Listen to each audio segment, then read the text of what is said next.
Liam, en entendant la police frapper à sa porte, leur ouvre tout naturellement et leur indique que sa femme était dans leur chambre. Il le sait, il n'a plus aucune issue de secours. En montant à l'étage, les policiers vont alors découvrir une scène de carnage épouvantable. Les amis, vous l'attendiez tous et c'est sans surprise qu'on se retrouve aujourd'hui pour la vidéo thread d'horreur spéciale Noël. Avant de commencer, bonne fête ou bonnes vacances à tous. J'espère que vous allez profiter de ce moment pour bien vous reposer et vous retrouver en famille pour bien terminer cette fin d'année. Sur ce, installez-vous confortablement et c'est parti, générique.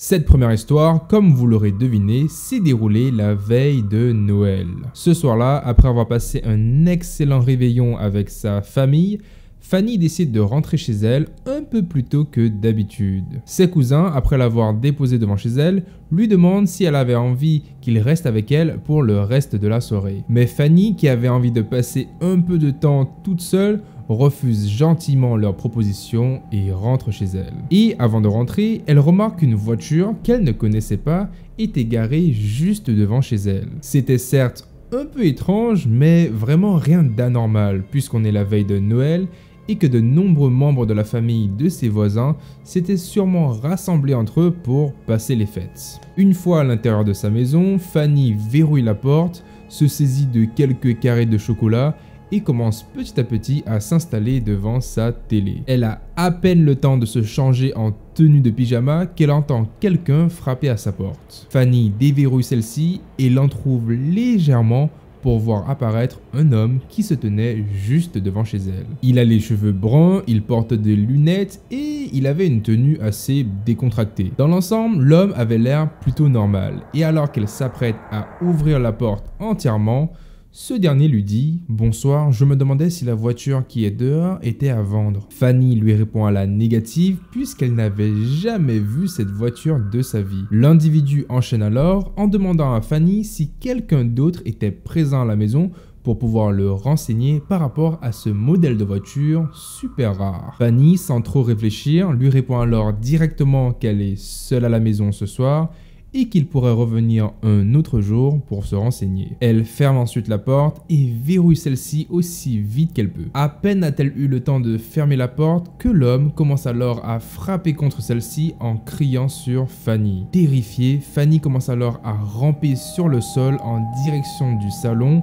pour récupérer son téléphone portable, tout en espérant que l'homme ne puisse pas la voir à travers les fenêtres. Puis au même moment, elle entend un gros vacarme au niveau de sa porte de garage. L'homme était à présent en train de forcer l'entrée en se jetant de toutes ses forces sur cette dernière. Mais après 2 minutes d'acharnement à essayer de péter la porte, il se rend compte qu'il faisait trop de bruit. L'individu court alors vers sa voiture, qui est celle qu'il prétendait vouloir acheter, puis s'enfuit. Fanny, elle, n'a jamais vraiment su ce que cet homme lui voulait.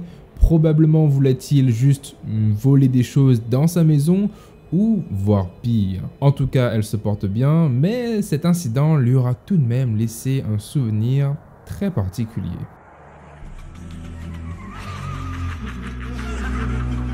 La deuxième histoire est celle de Justine. Justine fait de la poésie depuis plusieurs années. Et un jour, elle décide de pousser sa carrière un peu plus loin en performant dans des villes où elle n'était jamais allée. C'est ainsi qu'un soir, elle se retrouve à performer dans un bar qu'elle ne connaissait pas. La soirée se passe à merveille, les gens sont très réceptifs et cela va attirer l'attention d'un des serveurs du bar. Très vite, il va se mettre à flirter Justine quasiment tous les week-ends où elle venait performer dans son bar, et ce pendant plusieurs mois. Bien entendu, Justine, malgré son envie de vouloir trouver l'amour, se dit qu'il faudrait quand même qu'elle prenne son temps. Elle ne veut pas se précipiter et elle veut apprendre à connaître ce serveur à son rythme. Justine ainsi que ce fameux serveur qui se nomme Liam vont alors apprendre à faire connaissance petit à petit. Au bout de moments, ils finissent par s'ajouter mutuellement sur Facebook et à s'envoyer des messages quasiment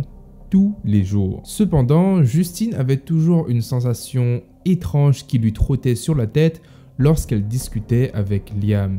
De ce fait, rien ne s'est vraiment passé entre eux et ils finissent tout simplement par devenir amis. Quelque temps après, Justine finit par déménager dans une autre ville pour enseigner la poésie. Elle ainsi que Liam se perdent alors de vue pendant plus de 2 ans jusqu'à ce fameux jour de Noël où Justine va recevoir un appel sur son téléphone. C'était l'une de leurs amies en commun avec Liam et ce qu'elle va lui raconter va lui glacer le sang. Elle lui explique que Liam, quelques mois après le départ de Justine, a fini par trouver la femme de ses rêves et s'est marié avec quelques temps après. Au début, le couple semblait heureux, mais petit à petit, les choses ont commencé à dégénérer. Ils ont dû souvent être séparés par leurs amis afin qu'ils ne s'attaquent pas physiquement en public. Un jour, Liam aurait même poussé sa femme sur le sol, jetant un verre d'eau sur son visage et l'aurait alors griffé profondément sur le cou. Pour la faire courte, leur mariage commençait clairement à battre de l'aile et ça se ressentait à des kilomètres de là. Quelques semaines plus tard, la femme de Liam a cessé de venir aux événements hebdomadaires qui se tenaient dans le bar où travaillait Liam et où elle avait l'habitude de rencontrer ses amis. Le temps passe et personne va vraiment s'inquiéter de sa disparition, pensant tout simplement que le couple avait décidé de prendre leur distance. Noël approchant à grands pas, les parents de la femme de Liam appellent alors leur fille pour lui demander de venir participer au réveillon de Noël. Cette dernière n'avait jamais raté un seul réveillon avec sa famille et ses parents ont alors commencé à s'inquiéter lorsque cette dernière a tout simplement plus répondu à leurs appels téléphoniques. Ils appellent alors la police totalement désespérés et leur supplient d'aller vérifier l'appartement du couple. En arrivant sur place, les policiers n'auront même pas besoin d'aller chercher plus loin. Liam, en entendant la police frapper à sa porte, leur ouvre tout naturellement et leur indique que sa femme était dans leur chambre. Il le sait, il n'a plus aucune issue de secours. En montant à l'étage, les policiers vont alors découvrir une scène de carnage épouvantable.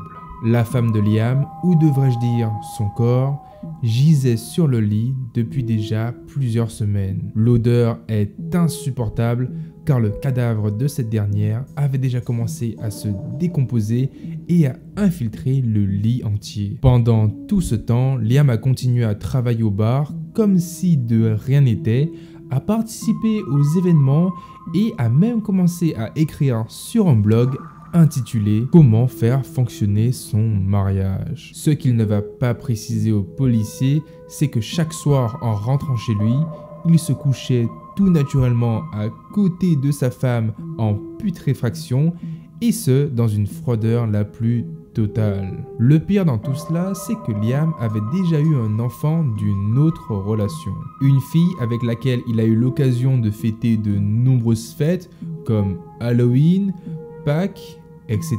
Et donc, quelques temps avant Noël, il décide d'inviter sa fille à passer quelques jours dans son appartement pour qu'ils puissent faire des gâteaux, cuisiner ensemble, se blottir devant la télé pour regarder des films, et tout cela à quelques mètres de sa belle-mère en décomposition.